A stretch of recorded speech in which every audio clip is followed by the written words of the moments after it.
ஆண்களோட பொருத்தம் பார்க்கறதுக்கு ஜாதகம் கொண்டு வராங்க பார்த்தீங்களா. இப்போ ஒரு இன் ஜென்ரல் ஏதோ ஒரு ஜாதகம், ஒரு மேஷோ இல்லை துலாம் ஏதோ ஒன்று வச்சுக்கலாம். அவங்களோட ஜாதகத்துக்கு ரிஷபராசியை மேட்ச் பண்ணும்போது இந்த ரிஷபராசி நல்ல மேட்ச் ஆயிருக்கும், அந்த பொருத்தங்கள் நல்லா இருக்கும். நான் சொல்லுமா இந்த பொண்ணு பொருத்தம் நல்லா இருக்குமா, பொண்ணு அழகா இருக்குல்ல, இந்த பொண்ணை நீங்க செலக்ட் பண்ணுங்க அப்படின்னு சொல்லும்போது சில அம்மாக்கள் சொல்லுவாங்க, மேடம் இந்த பொண்ணு வந்து ரிஷபம் மேடம்.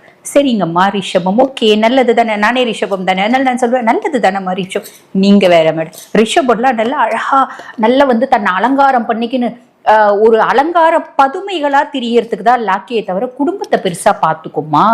அது நம்ம என் புள்ள சம்பாதிக்கிறது என் புருஷன் சம்பாதிக்கிறதுல அது மேக்கப் வாங்கி போட்டே சரியா போயிடுமேம்மா, புடவை வாங்கி போட்டே சரியா போயிடுமேம்மா. குடும்பத்தை பார்த்துக்கிற ஒரு எண்ணம்ன்றது நிறைய இருக்காதே.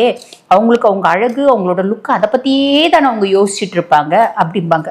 இது என்ன பெரிய அக்கப்போரா போச்சு, அப்படியெல்லாம் கிடையாதுங்க. பொதுவா ரிஷபம் எங்க ஒருத்தவங்க அழகா இருக்கிறது, நீட்டா இருக்கிறது, டீசெண்டா இருக்கிறது, பிளசண்டா இருக்கிறது, இதெல்லாம்